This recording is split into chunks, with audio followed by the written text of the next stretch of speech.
majorité des personnes qui sont dans l'audience aujourd'hui connaissent HubAdvisor, mais certains ne nous connaissent pas encore. Donc, je vais présenter la société. Donc, nous, notre mission, elle est assez simple, hein, c'est rendre l'expertise IT, IA accessible pour permettre aux DSI de transformer leur organisation. Plus vulgairement, nous, on fait de la veille technologique. C'est principalement notre métier. On fait aussi de l'accompagnement pour les directeurs IT, mais on a vraiment ces deux activités. Et en fait, pourquoi HubAdvisor? Donc, j'aurais peut-être dû dire quelques mots sur moi. Donc, moi, en fait, je suis un ancien de Gartner. J'y ai passé 7 ans. Et à un moment donné, j'entendais beaucoup de la bouche de mes clients chez Gartner. Bah, Gartner, c'est très intéressant, mais c'est parfois un petit peu trop high level, un petit peu trop éloigné de notre réalité opérationnelle. Et c'est pour ça qu'avec un associé qui lui vient de Wavestone, bah, on a créé HubAdvisor pour permettre à la direction des systèmes d'information de bénéficier de retours d'expérience, de bénéficier d'état de l'art, de bénéficier de partage avec des experts du monde de l'IT. Donc, c'est vraiment ça, la genèse de HubAdvisor. On a été créé en 2021. On a signé de belles références en peu de temps, hein. Je peux citer NJ qui nous a autorisé à communiquer, l'Institut Pasteur qui nous a autorisé à communiquer aussi, ou la région Bourgogne-Franche-Comté. Il y a d'autres acteurs là qui ne nous ont pas forcément autorisés, mais on travaille avec beaucoup de grandes entreprises, aussi des ETI et aussi des acteurs du monde du public aussi. Donc nous, on travaille sur quel sujet? On va beaucoup travailler sur des sujets d'organisation et de gouvernance. Comment des équipes IT aujourd'hui se structurent, s'organisent.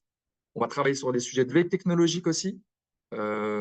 Typiquement, ça, on rentre un petit peu dans ce cas de figure aujourd'hui avec Théodore. C'est qu'est-ce qui se passe aujourd'hui sur des grandes thématiques liées à la technologie et quel est l'état de l'art. Donc ça, c'est des questions qu'on voit souvent hein, sur des sujets d'IA, de cyber, de cloud, d'infrastructure.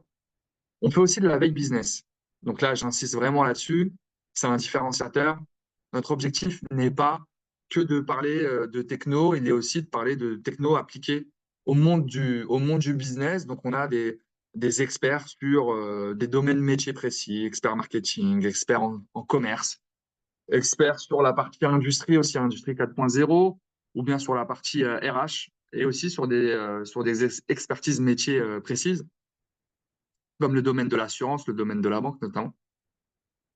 On a aussi la possibilité de faire du benchmark, des retours d'expérience venant de sociétés du même secteur généralement pour que vous puissiez vous comparer. Et puis, on a aussi une partie qui est upskilling, engagement des équipes. Voilà, là, juste avant ce rendez-vous, j'étais avec une équipe d'architectes qui veut monter en compétences sur la composabilité notamment, sur des sujets autour de la plateforme, la plateformisation du SI. Et donc, on organise régulièrement des événements, des ateliers pour faire monter en compétences et animer la communauté des architectes de ce client.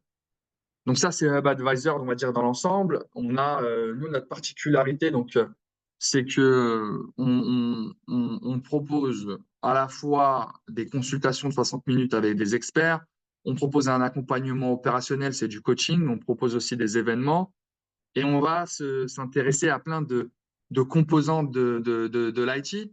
Sur la partie organisation, on travaille avec Patrice Delécluse, hein, qui est notre partenaire dédié, hein, qui est un ancien de Gartner, ancien coach, ancien DSI de PwC, ancien de BSI de Mars aussi, en Europe. Sur la partie je vais pas mettre tous les profils, j'en mets quelques-uns. Sur la partie business, on travaille avec des anciens de Renault, notamment sur la partie go-to-market. Et on va parler ici, là je vous mets un peu quelques profils hein, sur la partie gouvernance. On travaille avec l'ancien Head of Data de CMA-CGM notamment, avec Abderrahim Bousseta qui est passé par DAZN, qui est passé par Deliveroo aussi. Et sur la partie cybersécurité, vous allez voir quelques profils. Donc, profil de Théodore, donc depuis le début de l'année, là je peux arrêter le partage et on va rentrer dans le vif du sujet. Depuis le début de l'année, on a énormément de questions sur la partie cybersécurité et notamment sur la thématique de l'OT. Comme vous avez pu voir dans nos références, on a pas mal de références qui sont industrielles et ils nous disent, aujourd'hui, on a d'énormes réflexions sur notre stratégie OT. Est-ce que aujourd'hui, lorsque dans des systèmes, on a des systèmes industriels qui tournent sur des PC standards, parfois, Est-ce que nous, la DSI, on a vocation à prendre plus de poids? On a vocation à s'emparer du sujet? Quel est notre pouvoir pour avoir la possibilité de sécurité l'outil? On a vu des exemples d'industriels qui ont vu leurs opérations qui ont été bloquées pendant plusieurs jours à cause d'une menace, d'une cybermenace qui est arrivée dans un milieu industriel. Et donc, moi, en faisant ma veille, puisque je fais toujours de la veille sur les experts du sujet, bah, j'ai eu le plaisir, grâce à LinkedIn, hein, je dois le dire, d'identifier Théodore, que je suis depuis de nombreux mois. J'ai souscrit à sa newsletter. Et donc, ça m'a donné l'envie de prendre contact avec lui. On a échangé ensemble. Je me suis rendu compte de son expertise, de son expérience sur le sujet. Et donc, c'est pour ça que quand on a discuté de la possibilité de travailler ensemble et qu'il puisse intervenir pour Hub Advisor auprès de notre communauté de clients, dans le cadre de webinars, mais aussi dans le cadre de consultations, bah, il a eu l'ouverture d'accepter. On a des activités qui sont assez complémentaires. Et donc, moi, je suis très content de t'avoir aujourd'hui, Théodore. Je vais te laisser te présenter brièvement. Et après, on va aussi vous présenter la structure, on va dire, du webinar. L'idée, c'est d'être très pragmatique, opérationnel. Théodore a préparé quelques éléments qu'il va partager, mais on n'est pas dans un cours. Donc, n'hésitez pas à interagir, poser des questions pour qu'on puisse rentrer dans le vif du sujet. On va prendre des pauses aussi pour qu'on puisse bah, répondre directement à des défis auxquels vous seriez confrontés. Donc voilà l'idée. Et puis Théodore, bah, je te laisse démarrer. Merci pour l'introduction. Donc je me présente, moi, Théodore Chabin. Pour ceux qui ne me connaissent pas, ça fait une quinzaine d'années que je suis dans la cybersécurité de manière légale. Je fais des bêtises, hein, quand j'étais un petit peu plus jeune. J'ai travaillé à Paris, j'ai travaillé à Washington, D.C. et dans la Silicon Valley. J'ai travaillé à la fois sur les environnements civils et défense. Et j'ai également du coup, créé Cyberlead, qui est une entreprise de cybersécurité, des opérations sensibles depuis maintenant presque 5 ans.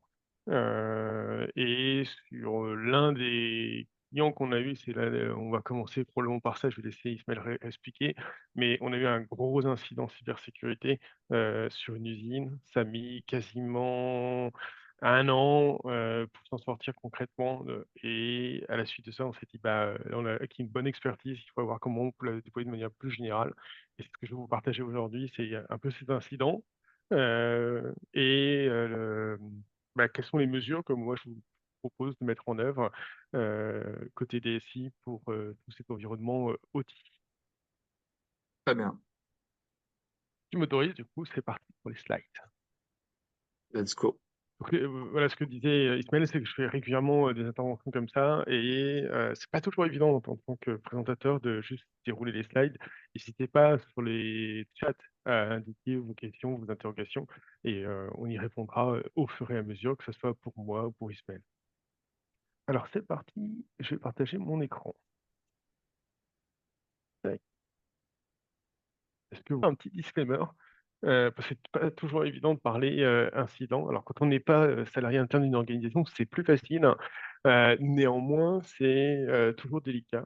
Donc, le retour d'expérience que je vais vous faire sur l'incident, là, juste après ce slide, il y a des éléments qui ont été évidemment modifiés. On n'est pas sur le bon secteur. Il y a des détails opérationnels qu'on a changés et l'idée, vraiment d'illustrer les enjeux de sécurité OT, c'est pas taper sur des gens, c'est d'aider la communauté et donc c'est vraiment dans cette optique-là, donc s'il y a des approximations, c'est pas anormal puisque c'est probablement volontaire pour que ça reste un peu flou sur, quelle est l'entité qui a subi, cette, attaque. Alors, je vais vous parler de l'usine qui a été compromise, tac. Et ça a commencé, le jour J, quand là on voit que c'est rouge. On a un visite, site d'un expert cybersécurité qui était de mon équipe, qui était sur place pour aller, bah, faire la visite de site traditionnelle et on a alors je vais peut-être mettre en plein écran parce que là je suis en mode, ne bougez pas. C'est vrai que je partage rarement en plein écran, mais ce sera peut-être plus agréable à voir, voilà. Heu, tac, du coup, je disais, il y a quelqu'un de mon équipe qui était sur site, une usine. Et on a constaté des compromissions d'assets, d'équipements et qui ont été partagés par les équipes sur place et au vu de la criticité, du site, on dit: «Oh, ça sent pas bon du tout». Donc du coup, il y a eu déclenchement d'une cellule de crise. Je vais vous le faire en raccourci. en fait, quand on a remonté l'histoire, après investigation, on s'est rendu compte que la compromission était beaucoup plus vieille, elle avait 10 ans. C'est-à-dire que le site industriel, il était déjà compromis, avec des systèmes, contaminés et que les équipes locales, en fait, avaient déjà constaté cette contamination, à l'époque et qu'ils avaient essayé, d'enlever tout ce qui était malware et système compromis, mais qu'ils n'avaient pas réussi et donc ils avaient fini par abandonner et l'histoire qu'ils racontent, c'est: «On a appris à vivre avec». Bon, évidemment, quand on entend ça, que ça fait 10 ans et tout, on se sent pas très bien, on transpire un petit peu, heu et du coup, bah, il faut quand même avancer. L'autre sujet aussi qu'on a eu, c'est qu'on s'est rendu compte que, la compromission, en réalité, elle aurait pu être détectée plus vite par les équipes de détection, sur la partie incident. Parce qu'on a régulièrement des malwares qui paraissaient basiques, qui ont été remontés régulièrement, au support et les actions disant: «Bah, c'est un malware basique, sur un équipement, il faut le nettoyer» et du coup, il y a plein de nettoyages, de façon régulière et donc on s'est rendu compte qu'en fait, l'incident, il avait été découvert plus tôt quelques mois auparavant, mais considéré comme mineur parce que globalement, c'était juste un PC ou un serveur, rien d'extraordinaire et puis un malware probablement qui était assez ancien du coup. Évidemment, un incident mineur sur un système critique, ça a pas le même impact qu'un accident maximal sur un système mineur. Heu, du coup, sur cette là, on avait un vrai sujet. Ensuite, the participant has enabled closed captioning. Donc il y a quelqu'un qui fait du transcript, c'est ça, Ismaël? Oui, oui, OK. effectivement. Donc ce que je disais, c'est que la première chose, en fait, il faut se dire: «Ouh là, ça va pas, il y a de la compromission». Évidemment, on va pas arrêter la chaîne de production, on va essayer d'enquêter, de comprendre et en réalité, la première question qui s'est posée, avant même de savoir à quel point c'est compromis, c'est de vérifier déjà, au vu de la production qu'on avait sur site, c'est est-ce qu'on avait le droit de continuer à produire. C'est-à-dire qu'est-ce que, ce qui était produit, transformé et livré à des clients, finalement, le fait qu'on ait cette compromission sur notre système, est-ce que légalement on a le droit encore de produire? Donc au niveau juridique, je vous le fais en synthèse, mais globalement, ils ont rien vu qui l'interdit. Mais c'est des questions qui sont posées. Est-ce qu'en termes de qualité, ce qui est sorti, comme je suis pas capable de garantir à 100 la qualité ou différentes choses, est-ce qu'on pouvait continuer à conduire? N'ayant pas de choses particulières visibles au niveau juridique, finalement, ils ont continué. Le deuxième sujet, c'est quand on est sur un site industriel, on a une partie des équipements, qui sont connectés informatiquement. C'est est-ce qu'il n'y a pas un impact sur la sécurité physique des personnes? Alors j'ai mis safety, je sais qu'il y a safety, security, les termes peuvent varier, mais fondamentalement, c'était une question qu'on s'est posée, est-ce que des gens peuvent être blessés parce que les systèmes sont compromis? Heu, En l'occurrence, on s'est rendu compte que ce n'était pas le cas, mais ça n'a pas été évident, on a mis un peu de travail dessus. Puis évidemment, l'analyse tout bêtement de la compromission. Ça, c'est au bout d'un jour, on se rend compte que finalement, c'est plutôt des vieux malwares, mais que c'est compromis de partout et je sais plus, on avait 600 signatures différentes. C'était un sapin de Noël finalement, cette usine. J plus 1 mois, on se dit: «Bon, bah, maintenant on va nettoyer, c'est mignon». On voit qu'on peut continuer à produire, pas sûr à 100 mais globalement on peut continuer à produire.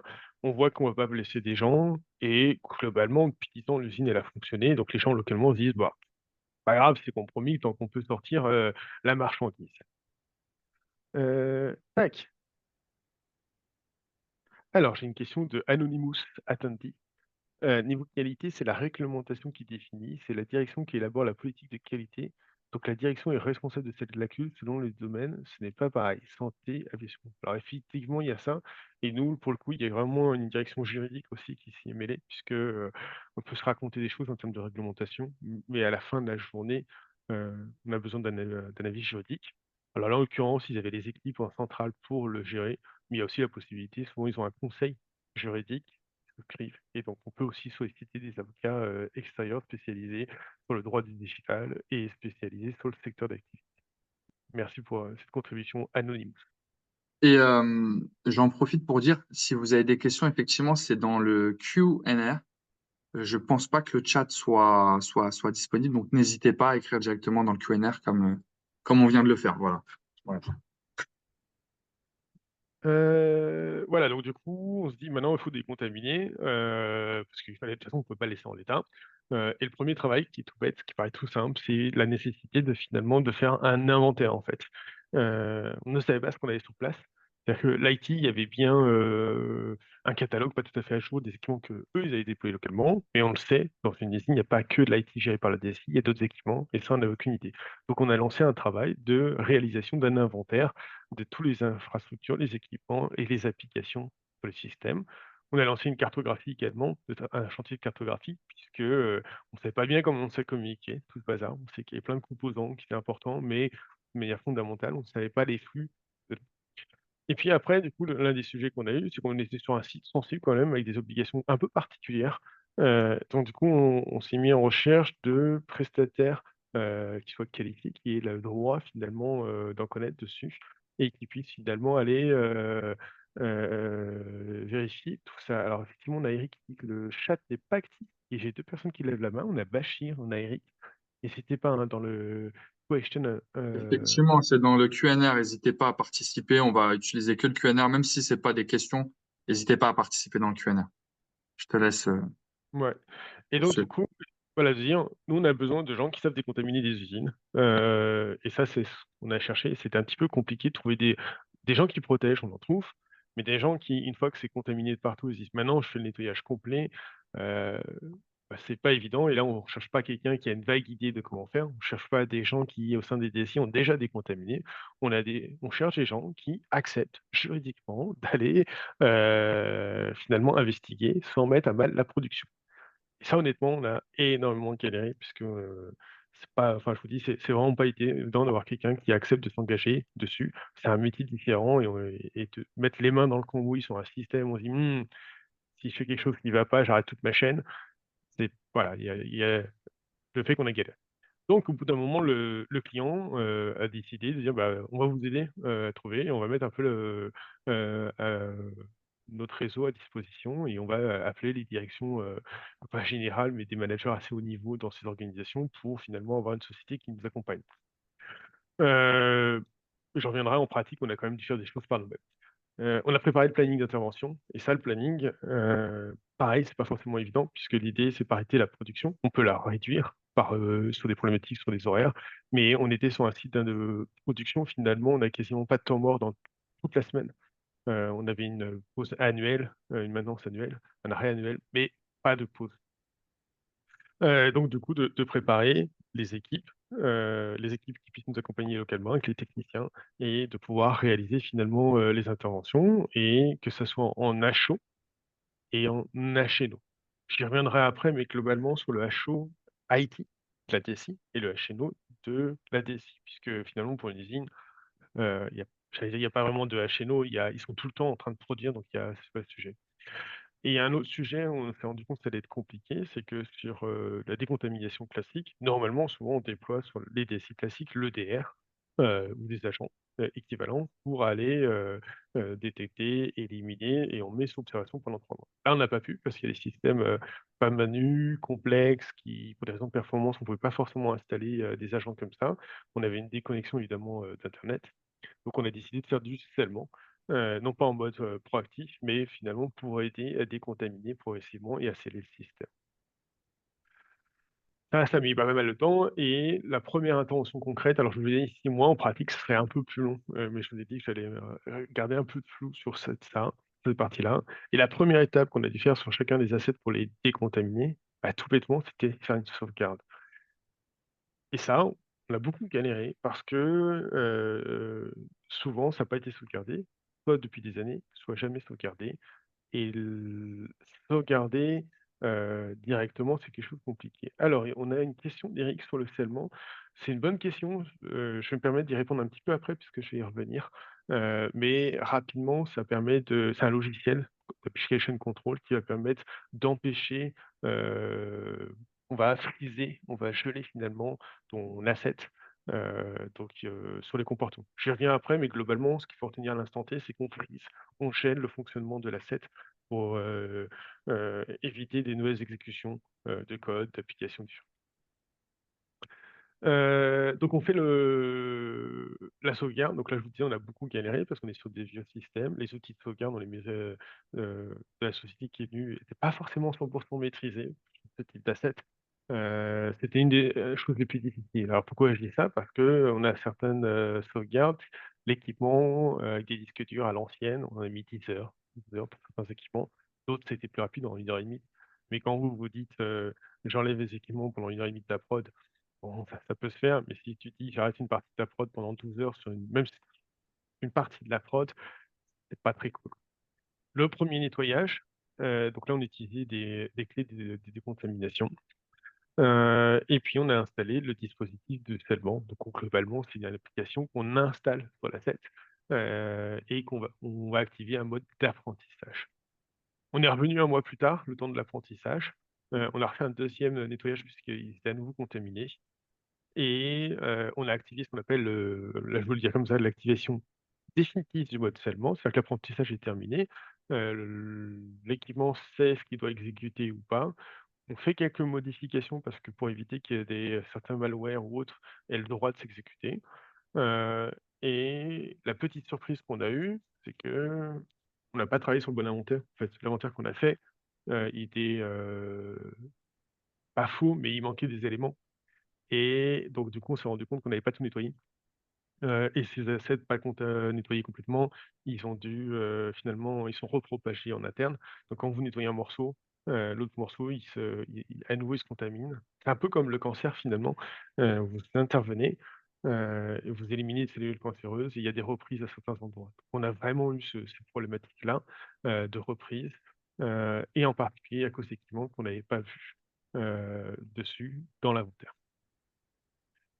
Heu, Ensuite, à J+9 mois, finalement, on a manuellement nous-mêmes fait, les sauvegardes des derniers assets bloquants. Le prestataire n'arrivait pas à tout sauvegarder, donc on a dû mettre la main à la pâte également, sur cette partie-là.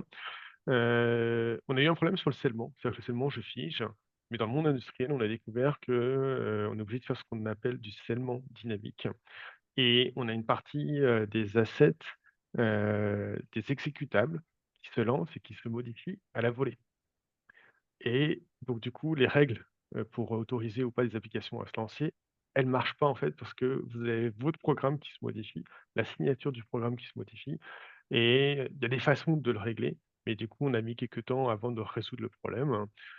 Et contrairement à l'IT classique, on n'a pas réussi à avoir un rapport de fin d'incident en disant: «C'est terminé» avec, vous savez les documents qui fait faire 20 ou 30 pages en disant qu'est-ce qui s'est passé, la méthodologie et je garantis que le système est sain à 99,9 ou est sain, malgré des exclusions. On n'a pas pu produire ce document. On a réussi à nettoyer, on a pu avoir un document disant: «Voilà toutes les actions qui ont été réalisées», mais on n'a pas pu avoir un tampon d'un tiers en disant: «C'est bon, mon système est sain». Je vais passer à la partie, sécurisation maintenant, mais est-ce que vous avez quelques questions concernant cet incident?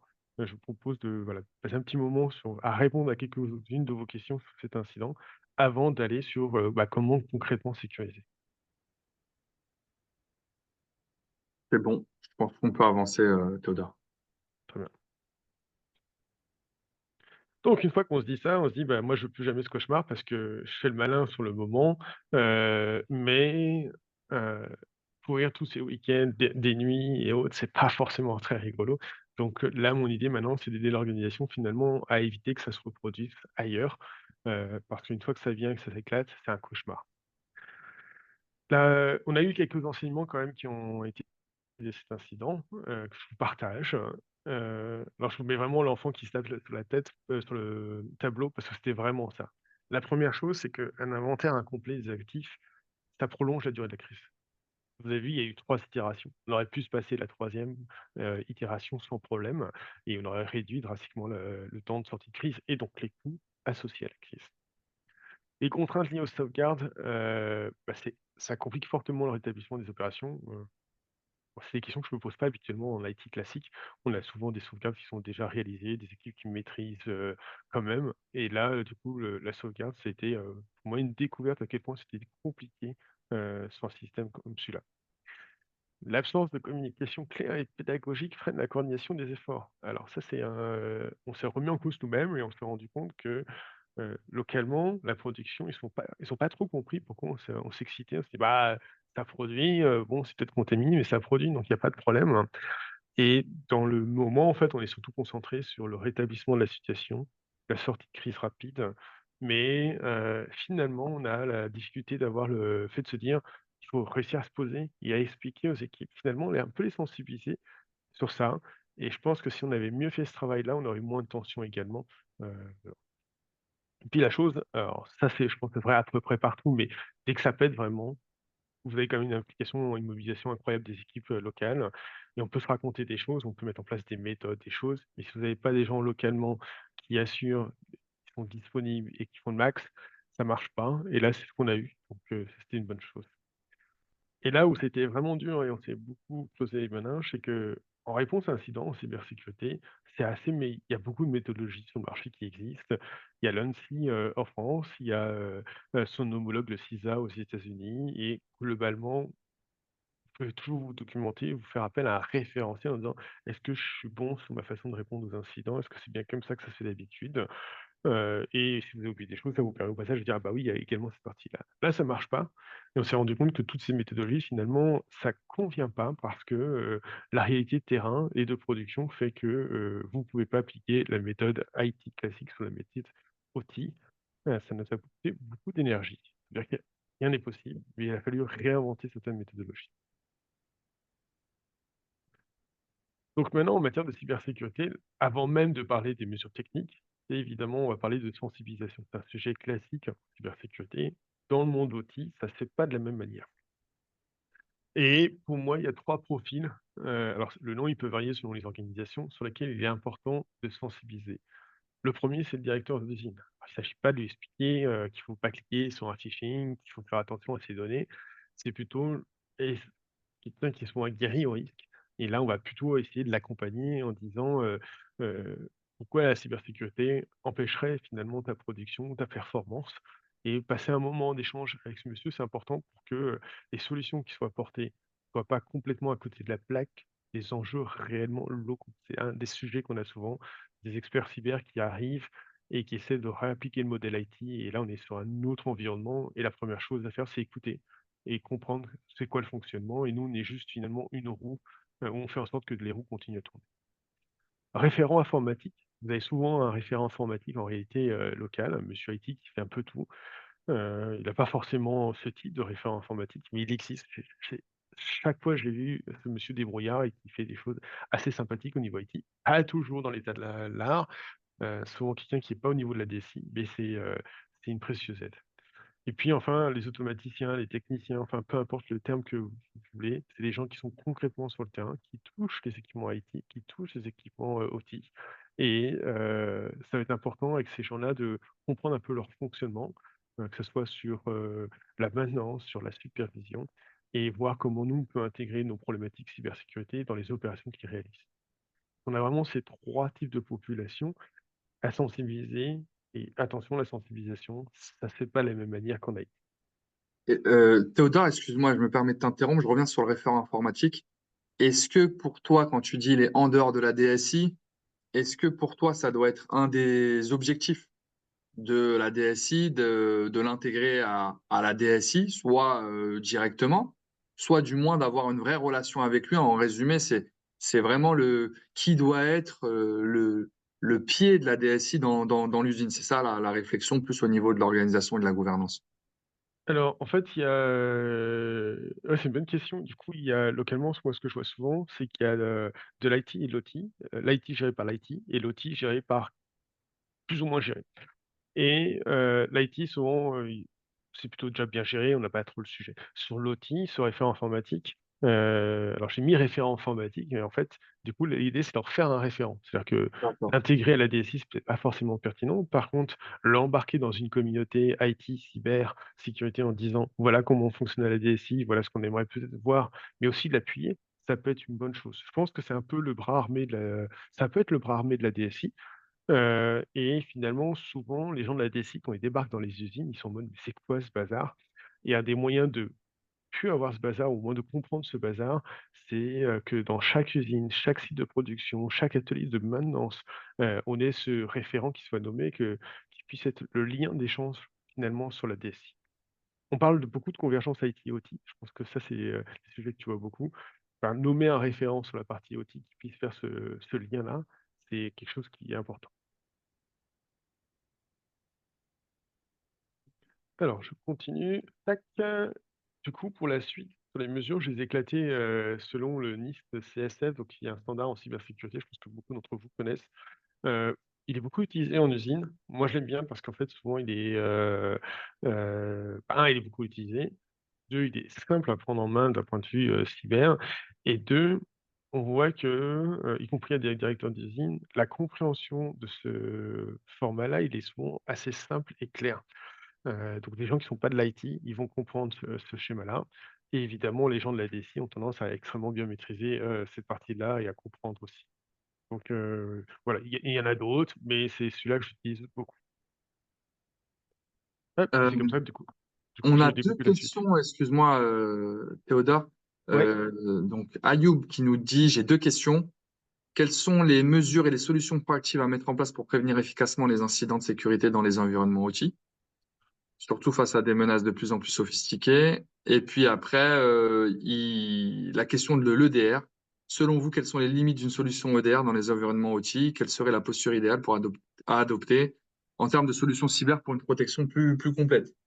ah bah, c'est parti Ayoub, c'est le suite de la présentation. Ok. Merci Je l'ai Ayoub pas lu d'avoir parce que anticipé. ouais, je l'ai pas lu parce que c'était écrit dans answered directement et pas dans open, Ouais, mais du coup c'est moi. C'est moi, j'ai fait un truc. voilà. Ok. Alors du coup, sur le NIST CSF, on a plusieurs parties. Je vous disais govern, identify, protect, detect and respond et recover. Sur la première question et bah, la deuxième, finalement, elles sont toutes au même. Ah non, la première question, c'est le protect, on va y revenir. Et la deuxième question, c'est sur la partie detect and respond. Sur la partie identify, ce qu'on va commencer à se dire, c'est que finalement, ce qui est important pour moi, je pense, évidemment, là, je vais vous dire les mesures que moi je trouve concrètes de mettre en œuvre. On peut aller en granularité beaucoup plus loin, en faire un peu moins, mais moi, c'est ce que je vois, en tout cas au minimum, ce qu'il faut faire. La première, c'est nommer des personnes, on s'est dit, c'est nommer un référent informatique et un référent cybersécurité. Il n'y a pas plus difficile en incident en particulier de ne pas savoir à qui s'adresser lorsque ça. Ensuite, il faut l'animer, c'est-à-dire que si vous le voyez, ça va être aussi les former au niveau cybersécurité, aux enjeux de la cybersécurité, que ce soit la gouvernance ou la technique. Et donc du coup, monter une community si vous avez plusieurs, usines ou plusieurs ateliers de maintenance, par exemple, c'est tout bêtement déjà de les rassembler régulièrement, d'échanger avec eux sur leurs problématiques et de leur expliquer un peu aussi, qu'est-ce qui se fait habituellement. La formation aussi. Alors, je me mis auprès d'industriels pour pas donner de nom, mais fondamentalement, il existe pas mal de formations cyber aussi. Nous, évidemment, on en donne aussi. Mais on sait que du coup, sur les systèmes industriels, on a des grands acteurs qui en font également. Ça nous arrive parfois aussi de travailler avec eux sur ce sujet-là. Et puis, à un moment donné, on peut se raconter des choses, mais il faut, on dit face the truth, comme disent nos Américains, amis américains. On doit savoir ce qui se passe. Donc, il faut évaluer au niveau de cybersécurité, surtout l'écrire. Très souvent, on va savoir que le niveau, il est faible, mais si à un moment donné, on n'a pas eu un document qui dit: «Le niveau, il est faible», ça va être compliqué de dégager des moyens associés. Cette évaluation, moi, je vois en fonction des organisations, soit elle est interne, c'est-à-dire qu'on fait un questionnaire cybersécurité, c'est des entretiens tout simples et la personne va, elle-même cocher ou avec le RSSI, elle va, évaluer le niveau de cybersécurité. Soit externe, et là, nous, on est mandatés, alors on n'est pas les seuls, hein, des audits de cybersécurité qui sont réalisés par un tiers, souvent sur une partie gouvernante, comprendre comment c'est piloté, pas en l'occurrence, et puis quels sont les moyens techniques mis en œuvre, puisqu'il y a quand même souvent des moyens techniques de sécurisation qui existent, pas forcément adaptés au jour, mais elles existent. Et donc, avoir une vision externe, évidemment, c'est mieux, mais il faut avoir le budget pour ça. Et petit message pour nos amis DSI, souvent, c'est que la DSI voit ces problèmes et qui souvent des queues de budget pour dire: «Bah, tiens, moi, je vais aller auditer ça». Du coup, ces premiers budgets, souvent, viennent de la DSI. Ensuite, on a la partie identify. Heu, Moi, j'aime bien l'IT, je le vois comme ça à droite, hein, donc moi, c'est ma vision du RSSI, c'est qu'on part pas mal de technologies finalement. Je prends souvent l'ordinateur parce que c'est le plus simple ou un serveur. En réalité, on a des composants électroniques, on a des firmware, on a des drivers, on a des OS, des applications, des fontes. On a cet empilement-là et du coup, en outil, c'est la même chose. On doit être en capacité de comprendre toutes ces briques, tous ces étages-là et la première chose, c'est de faire un inventaire. De se raconter des choses, mais c'est faire un inventaire à la main, ce qu'on appelle des COTS, donc infra, réseau, application, toutes les briques. Puis un schéma système, moi souvent je dis: «Pas de bras, pas de chocolat, pas de schéma, pas de cyber». C'est qu'on a besoin de comprendre comment ces gens parlent et là, ce que vous allez trouver souvent, c'est qu'on a déjà des composants en fait, des morceaux de documentation. On est souvent en absence de documentation globale. Ensuite, c'est déployer des outils cybersécurité, spécialisés en cartographie outils. Hop, ça manque très souvent. C'est-à-dire que vous avez une vision, de ce qu'il y a, mais elle est incomplète quand vous intervenez. Et pourquoi spécialiser outils? Parce que, vous pouvez dire: «Moi, j'ai un outil de cartographie de la DSI, je le déploie au niveau de l'outil». Mais en pratique, on a pas mal de protocoles, de flux et la conception IT/OT, elle est différente. En IT, vous avez les formats, c'est OSI, ou modèle ISO. C'est 7 couches, c'est ça, Ismaël? Pardon? Le modèle OSI, c'est 7 levels, hein, c'est ça, si je Ouais. dis pas de bêtises, voilà. Et ben, on a le modèle SCADA en industrie, qui est un peu à l'opposé de ce format-là. Donc la modélisation, pareil, elle va être plutôt adaptée à l'outil. Et puis organiser la gestion, des anomalies en cybersécurité, c'est-à-dire que vous avez des outils qui va remonter plein d'incohérences, il faut les prendre en charge. C'est pas juste bien d'avoir l'outil, mais c'est bien de pouvoir les prendre en charge et la gestion des anomalies, IT/OT parce que souvent la DSI à ce moment-là se rend compte plein de trucs horribles qui transitent par chez elle et se dit: «Mais ça, c'est pas possible». Donc identifie des problèmes, c'est bien. D'un seul coup, on ne devient plus aveugle, mais il faut être en capacité de dire: «Comment je les gère?» Puis des tests de sécurité, ça c'est pour les je pense que les plus réfractaires parce que souvent, je vous disais, le niveau, dans ce monde-là, il est faible. On peut raconter des choses, mais il est faible. Donc si à un moment donné, on a une usine, je crois pas, voilà, moi je suis dans une DSI et je me rends compte que j'ai une usine, moi je sais pas, heu, à Épernay, petit clin d'œil à un des participants. Et ben, du coup, je dis: «On me croit pas, c'est pas grave, on va faire des tests de sécurité, depuis l'interne, c'est-à-dire depuis la DSI. Est-ce qu'un collaborateur de la DSI peut aller, attaquer des équipements outils?» Et puis encore mieux depuis l'externe, est-ce que l'usine finalement elle est vraiment isolée? Un petit bémol quand même, attention, prenez pas vos prestataires habituels qui font des pentests basiques, parce que souvent ils savent pas qu'un simple Nmap, un simple découverte de réseau peut faire tomber des équipements outils. C'est tellement obsolète des fois que du coup, ce qui est largement acceptable d'un point de vue IT, vous risquez de tout péter au niveau, OT et si d'un seul coup la DSI lance un scan, prévient pas et fait prend pas les mesures qui vont bien avec la partie OT, ça part en cacahuète. Tac et j'ai déjà vu.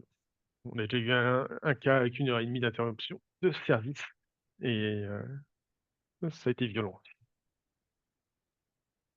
Donc là, je vais commencer à répondre, je l'espère, à Youb, d'un point de vue concret, qu'est-ce qu'on doit faire? Alors, il y a évidemment la liste, elle pourrait être longue, hein, la liste de protection, si vous allez sur le standard, il y a énormément de choses. Et donc du coup, le 1er sujet, c'est isoler. Isoler le site de production, ça veut pas dire l'empêcher de communiquer avec le monde externe, c'est de mettre en place les moyens techniques pour l'isoler. Sécuriser le firewall IT/OT, en général, il y a un firewall qui partage les 2 mondes et l'OT va vous dire: «Ne vous inquiétez pas, on a le pare-feu». D'expérience, souvent, il n'est pas à jour, il n'est pas sécurisé et c'est une passoire. Donc il faut le sécuriser, c'est pas un coût énorme et c'est important. Limiter les usages de bandes 4G non encadrées. Souvent, vous avez plein de connexions sauvages 4G. Ça peut impacter la DSI et l'OT et c'est un des sujets qu'on a fréquemment.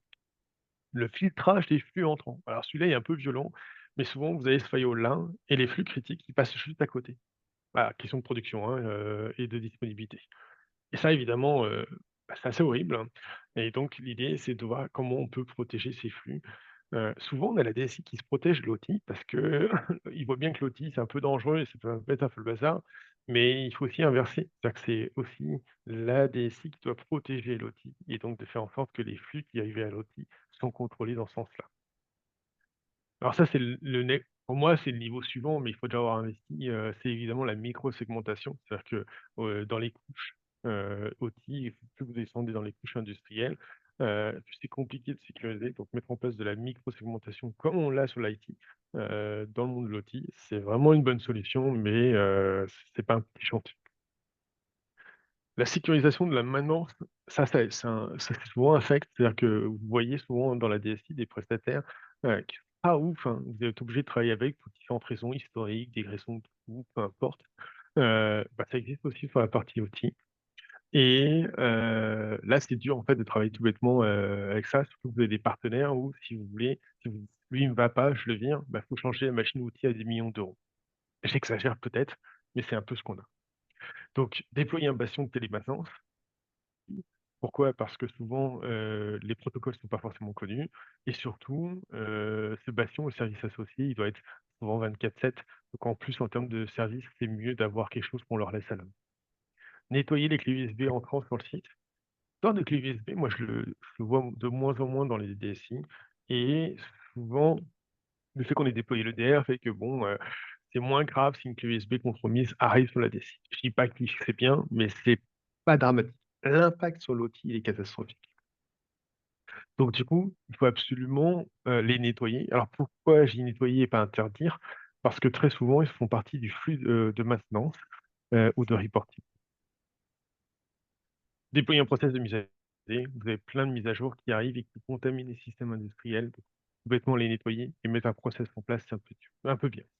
Puis durcir, je parlais de scellement tout à l'heure, il y a des assets, vous ne pourrez pas les contrôler, vous ne pourrez pas les sécuriser et donc du coup, les durcir est un bon moyen de paiement, bonne façon de procéder. Je vais vous donner un exemple. Vous avez des distributeurs bancaires. Certains d'entre vous ont peut-être vu que c'était des Windows XP. Ils se disent, mais comment c'est possible qu'on ait ça? Ça va être piraté. En réalité, souvent, ils sont scellés. Donc, c'est un outil qui va permettre d'empêcher des nouveaux comportements sur l'asset. On pourra revenir plus en détail si vous voulez ultérieurement. Mais ça, c'est une des clés. Sur des assets obsolètes qu'on ne peut pas sécuriser, on peut les sceller. On a une question, d'Éric, dans le chat, je peux la lire. Est-il pertinent d'utiliser les mêmes outils de mise à jour de sécurité IT dans le monde OT, du style Ivanti par exemple? Ou y a-t-il des spécificités? Poup, poup, poup, poup, poup. Moi, je pense que les chaînes sont pas forcément les mêmes, les acteurs sont pas les mêmes. Entre rien et utiliser l'IT, je pense que ça peut être pas mal d'utiliser l'IT, mais en pratique, comme c'est pas les mêmes personnes qui sont pas intégrées à la DSI, je pense pas que ça soit forcément pertinent et en plus, là, souvent, quand on dit qu'il faut sécuriser les mises à jour, on les pousse pas les mises à jour, c'est pas automatique. Donc là, moi, ce que je demande souvent, c'est qu'on ait un process où les mises à jour, on les récupère auprès des fournisseurs, on vérifie leur intégrité et on fait 1 ou 2 scans antivirus tout bêtement. On n'est pas dans un modèle de déploiement complet. Donc du coup, je pense que l'IT, il est surdimensionné à l'état beaucoup de systèmes, OT. Et est-ce qu'il y a des, spécificités? Je pense parce que l'intégrité, si vous voulez, il est plus critique et les notions de rollback qu'on peut avoir facilement dans l'IT, elles sont plus compliquées en pratique à mettre dans l'indus. Le rollback est pas toujours possible ou pas facilement. Donc heu, pour des questions de criticité, moi je séparais. Quand on n'est pas au même niveau de maturité IT, OT, je pense qu'au début, c'est pas très grave si on n'est pas très outillé sur cette partie-là, mais au moins que le process soit suffisant. Est-ce que ça répond, Eric, à la question? Écoute, moi, j'ai une question, rapide, hein, tu sais, moi, sur la gouvernance. Qui paye? Est-ce que bon, Eric, merci beaucoup, en tout cas, il nous a dit que c'était clair. Mais qui paye? Est-ce que c'est le budget de la DSI ou est-ce que c'est quelque chose que toi, en tant que CISO, tu facturais directement aux différents industriels? Est-ce que c'est des conversations musclées que tu as eues?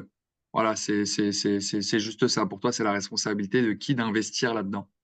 Alors, c'est la responsabilité, de l'organisation en réalité. Ok.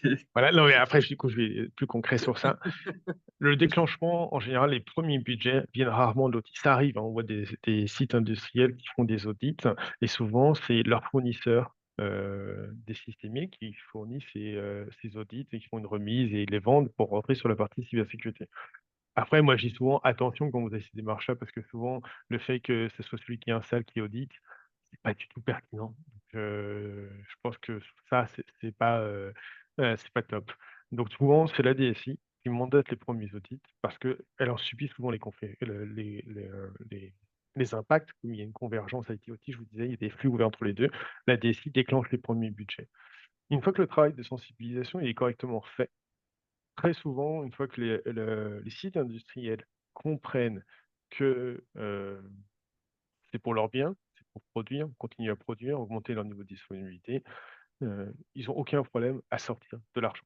C'est-à-dire que sur le moment, les premières discussions, c'est toujours: Bah non, mais moi, si tu me touches ça, t'imagines, je fais, ma marge sur l'industrie, c'est 1%, c'est 2%, et donc si tu me dis: «Il faut mettre 100 000, 200 000, 500 000 sur mon site», bah, ma marge, je la mange. S'il a ce discours-là, c'est qu'en fait, il a pas compris pourquoi c'est important, heu, soit en termes de conformité ou en termes de production. Donc du coup, le déclenchement initial, c'est souvent le budget de la DSI et ensuite pour les déploiements massifs, c'est souvent sur le l'OT et qui le dépense? Il y a 2 visions, soit c'est les usines qui dépensent eux-mêmes directement, soit, l'argent est réorienté vers la DSI qui a une partie OT spécifiquement. Moi, je préconise plutôt cette dernière partie parce que sinon on va se retrouver comme on a eu dans l'IT il y a quelques années. On va avoir plein de solutions différentes partout et ça, c'est un enfer sur terre à gérer. Et donc d'avoir, un budget, qui vient des sites industriels et qui est consolidé par la DSI, elle fait sens comme elle fait sens sur les autres, parties de la DSI. Très bien. Bah, je te laisse poursuivre, Théodore, en ayant conscience, aussi du temps. Il reste 10 minutes, donc si tu as encore quelques éléments à présenter et Ouais. n'hésitez pas à poser des questions, comme ça on finit dans les temps. J'ai encore deux slides, à présenter. Très bien. Mais après tu sais, moi je suis un passionné, je pourrais discuter des heures, hein. Oui, pareil pour moi. Et d'ailleurs, si, il y en a qui restent sur leur faim, n'hésitez pas, hein. De toute façon, on prendra contact avec vous, les participants, et puis, on n'hésitera pas à organiser une consultation entre vous et Théodore. Donc, on revient à l'histoire de l'EDR. Heu, le déploiement de l'EDR et en fait, il est sujet à 2 questions. Un, est-ce que c'est des assets qui sont maîtrisés par la DSI ou l'usine? Et 2, est-ce qu'au niveau performance, c'est acceptable? Premier sujet, c'est qu'évidemment, selon l'EDR, en pratique, moi, ce que je vois, je dis pas comment il faut faire, je dis pas: «C'est ça, à partir de maintenant, que vous allez devoir faire». En pratique, tous les assets qui sont qui ont été installés par la DSI ou installés par l'usine, qui ont acheté eux-mêmes leurs équipements, souvent, il y a possibilité de mettre l'EDR parce qu'au niveau légal et responsabilité, on peut le déployer. Il y a des EDR qui, fonctionnent aussi sur le fait qu'il y ait pas besoin de redémarrer. Parce que la problématique, même si c'est vos propres équipements, vous pouvez l'installer sans qu'un industriel râle, hein. Vous pouvez dire, «Moi, au niveau performance, j'ai un problème». En pratique, c'est rarement un sujet, hein. Moi, je vois cette partie haute, de l'industrie. Mais par contre, c'est plutôt, je peux pas le redémarrer parce que si je redémarre, ça met le bazar complet et ça coupe ma prod. Donc il y a des EDR, vous pouvez l'installer à chaud. Ensuite, quand on va descendre dans les couches du modèle, Scala, vous allez avoir, moi, ce que je vois en pratique, ce qui est fait, je vous dis pas: «Il faut pas faire comme ça, il faut faire comme ça», mais concrètement, souvent les gens déploient des sondes de détection cybersécurité OT. Pourquoi OT? Parce que c'est pas les mêmes protocoles évidemment, et il y a 2 écoles. Soit on a des firewalls déjà sur place dans les couches intermédiaires, et donc on va rajouter sur le firewall, cette partie, IDS finalement, détection d'incidents. Soit c'est des sondes dédiées qu'on va déployer physiquement et qui peuvent être dans le monde industriel. Le form factor, vous savez ce qu'on appelle, enfin c'est pas un serveur qu'on va racker, 1 U ou 2 U. Là, il faut que ça aille sur le monde indus et que ça supporte les conditions, soit de poussière, soit d'acidité et cetera. Et puis, ça je le vois un peu moins, mais là on travaille nous avec un partenaire qui a ce sujet-là dans le monde de l'énergie, dans le data center, ce genre de choses. C'est, le niveau zéro, c'est-à-dire qu'on est sur de l'analogique, les capteurs et les actionnaires dans le monde industriel sont analogiques ou numériques, mais même pas quand on dit numérique, c'est même pas forcément IP. Et donc du coup là, il y a des outils spécifiques. Donc voilà, je vous dis pas, c'est comme ça que ça va se faire, c'est ce qu'on voit en pratique. La partie maîtrisée par la DSI ou l'usine, on prend nos propres équipements et puis plus on redescend dans les couches, plus on va pouvoir faire ça.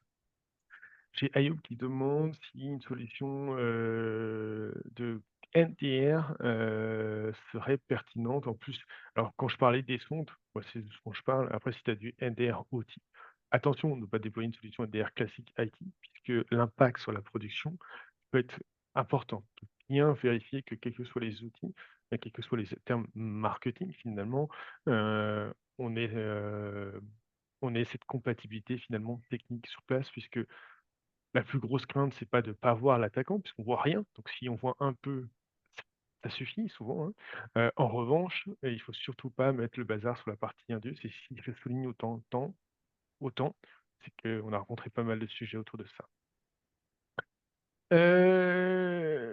J'espère que ça répond à ta question du mais voilà, là, selon les étapes, c'est juste d'avoir une bonne visibilité. Ensuite, Ensuite, il y a le process de réponse à incident, c'est-à-dire que vous récoltez, tous les incidents. Souvent, vous le ramenez à la DSI, les incidents de cybersécurité et d'où la question à Ayoub qui est pas de qui est pertinente, je trouve, en disant: «Bah, si je déploie mes propres outils chez la DSI, dans l'usine, ça marche». Oui, du moment que ça met pas le bazar sur la prod et je fais quoi de tous ces incidents? Comment je le gère? Donc c'est le documenter, c'est le processer, un peu comme sur la partie DSI, normalement, vous avez un document de gestion des incidents IT, un document de gestion des incidents cyber et en pratique, vous allez voir, de toute façon, c'est la DSI qui gère ça, ces incidents localement. Donc du coup, les 3 sujets qu'il faut ajouter, c'est la matrice d'escalade, en hors ouvrier IT. Attention, hein, hors ouvrier usine, c'est pas la même chose qu'en normal. La matrice d'escalade en HNO IT et puis les fournisseurs, les systémiers, les partenaires, peu importe le terme, il faut aussi les intégrer sur cette partie-là. Sur la DSI classique, c'est souvent rarement le cas, on coupe, au pire on fait une escalade, mais là comme il c'est quasiment de l'infogérant si vous voulez, du coup l'intégration du fournisseur, il est beaucoup plus important parce il contribue finalement à la production. C'est pas juste un fournisseur de matériel, un fournisseur de logiciel, il contribue à la performance globale. J'espère que ça répond, à la question et je vais finir sur la dernière. Alors celle-là va être plus rapide, même si elle est importante. On est à la limite de la cybersécurité. Sur le recover